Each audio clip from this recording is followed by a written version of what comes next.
Tras haber estudiado profundamente rectas y planos en 3 dimensiones, comenzamos con un segundo bloque dentro de geometría tridimensional y lo hacemos con propiedades de vectores. En esta primera pantalla de GeoGebra tengo resumido las propiedades fundamentales de vectores con algunos ejemplos. En los ejemplos vamos a suponer que estamos trabajando con el vector u de coordenadas 2, 1, 0 y con el vector v de coordenadas 3, 2, 1.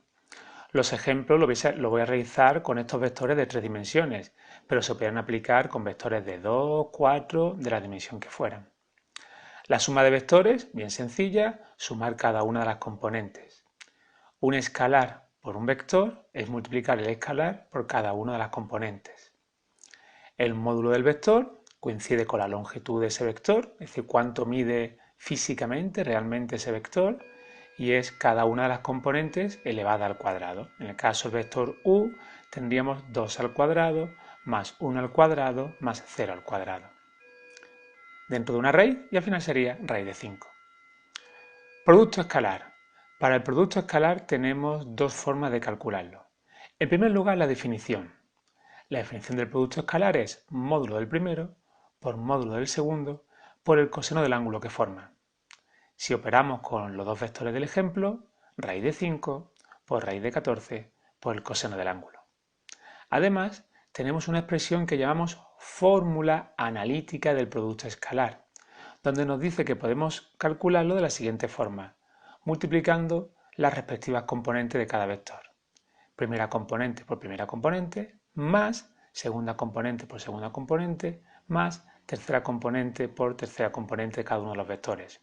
Tendríamos 2 por 3, más 1 por 2, más 0 por 1, 8 sería el valor del producto escalar. De estas dos expresiones del producto escalar podríamos despejar el coseno de alfa, donde alfa sería el ángulo formado por los dos vectores. Pues coseno de alfa sería igual a una fracción donde en el numerador tendríamos la fórmula analítica del producto escalar y en el denominador el producto de los módulos. Si recordáis del año pasado de primero de bachillerato, el ángulo que forman dos vectores está comprendido siempre entre 0 y 180 grados. Se coge el ángulo más pequeño posible, por lo tanto ese ángulo va a estar siempre entre 0 y 180. Para poder despejar alfa de esta expresión, aplicaríamos arcocoseno. Cogeríamos la calculadora y aplicaríamos arcocoseno. Recuerdo que si tengo la calculadora en modo deg, el resultado serán grados, y si tengo la calculadora en modo rad, el resultado serán radianes. Eso tenerlo en cuenta a la hora de operar para evitar confusiones. Más cosas que sabemos de vectores. Dos vectores son paralelos si su ángulo, el ángulo que forman, es 0 grados.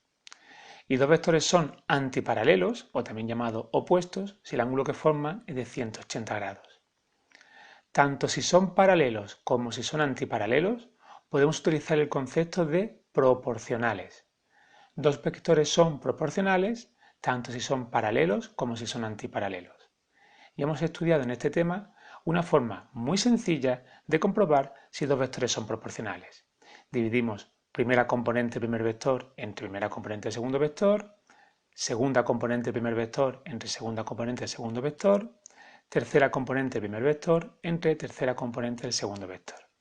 Si esas tres fracciones son equivalentes y son iguales a un factor k, a un número real k, diremos que los vectores son proporcionales. Si k es mayor que 0, si es positivo, los vectores son paralelos, y si k es menor que 0, los vectores son antiparalelos.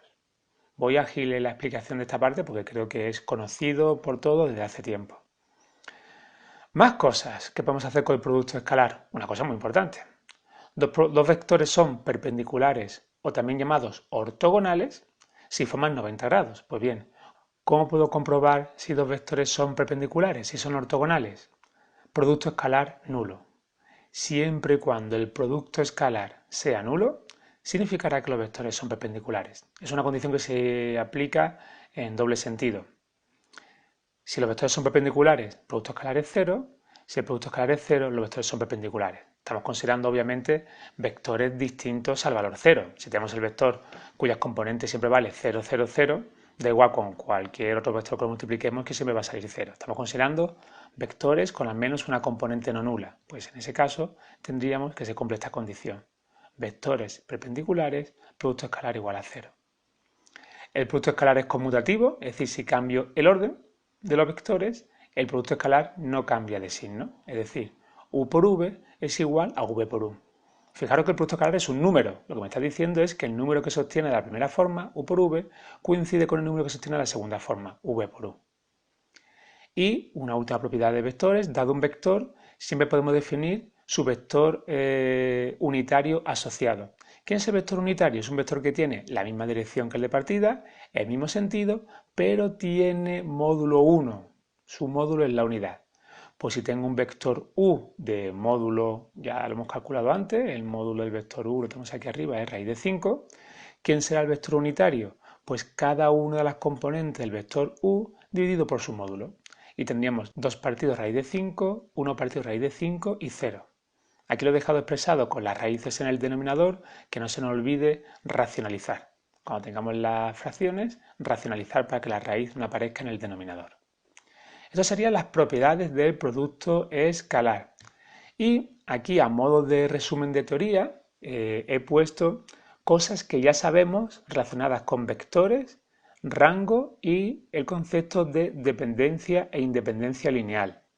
Recomiendo que esta pantalla la leáis y aquellos conceptos que no queden claros, pues lo copiáis en el cuaderno o bien me lo preguntáis y lo vamos aclarando según sea necesario. Pero repito, todos estos son conceptos que hemos visto o bien el año pasado o hemos trabajado con ellos durante el tema de matrices.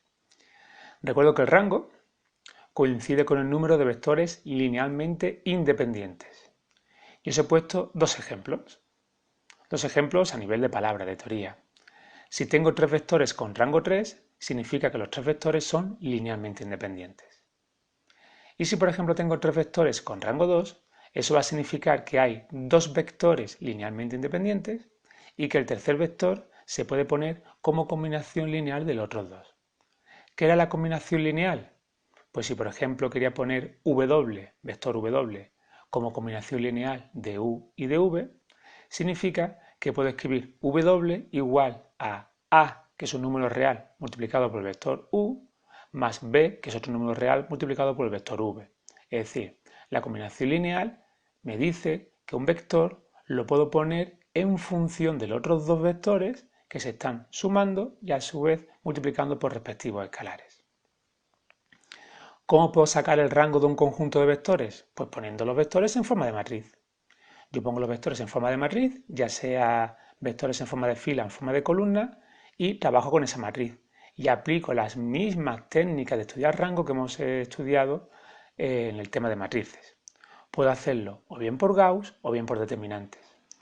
Recordad que si tenéis una matriz de m filas y n columnas, significa que el mayor rango posible va a ser el número más pequeño entre m y n. Es decir, si tengo una matriz 7 por 2, 7 filas por 2 columnas, como 2 más pequeño que 7, el máximo rango que podría tener esa matriz sería 2.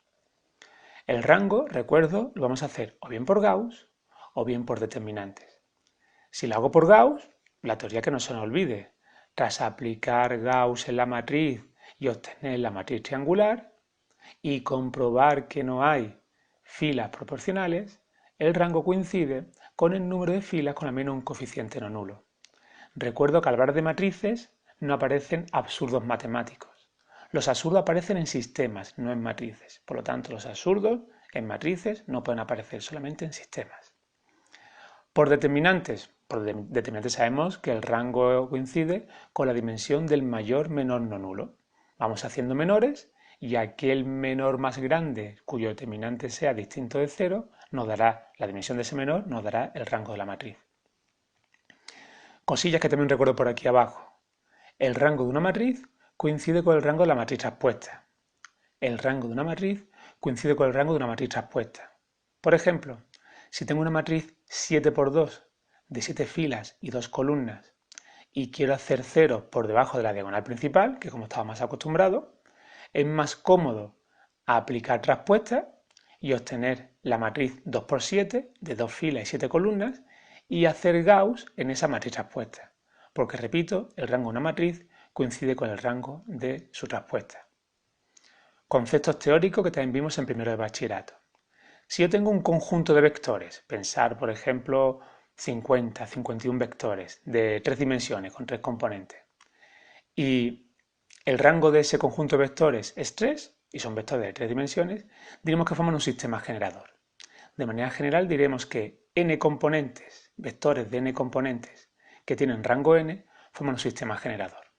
Un sistema generador no es más que un conjunto de vectores que pueden expresar como combinación lineal otro vector cualquiera, ya sea, en este caso que estamos hablando, en 3 dimensiones. El año pasado lo vimos en 2 dimensiones. Repito, un sistema generador era un conjunto de vectores que puede expresar como combinación lineal cualquier otro vector del espacio. Y al sistema generador más pequeño posible, el que está formado por el menor número de vectores, lo llamábamos base. Pues bien, aquí tenéis la definición general. N vectores de n componentes con rango n forman una base. Es decir, 3 vectores de 3 dimensiones que tienen rango 3 forman una base. Y dos últimos términos para que también vimos el año pasado en primero de bachillerato. Si todos los vectores de una base son perpendiculares entre sí, es decir, son ortogonales, se dice que la base es ortogonal. Si todos los vectores son perpendiculares, la base es ortogonal. Pensar en los vectores paralelos a los ejes de coordenadas. Vectores paralelos a los ejes de coordenadas. Esos 3 vectores, paralelo al eje X, paralelo al eje Y y paralelo al eje Z, van a ser vectores ortogonales. Y si además esos vectores que son ortogonales tienen módulo 1, tenemos una base ortonormal. Una base ortonormal es una base ortogonal, vectores perpendiculares, con módulo 1. Ahí tenemos los vectores unitarios I, J y K, que habéis utilizado muchas veces en física para cuestiones de cinemática, de movimiento en 3 dimensiones. Vector unitario I es paralelo al eje X, vector unitario J es paralelo al eje Y y vector unitario K es paralelo al eje Z. Pues un ejemplo de base ortonormal. Con esto hemos repasado adecuadamente las propiedades más importantes de vectores y seguimos avanzando con nuestra geometría tridimensional. Un abrazo a todos y cuidaros mucho.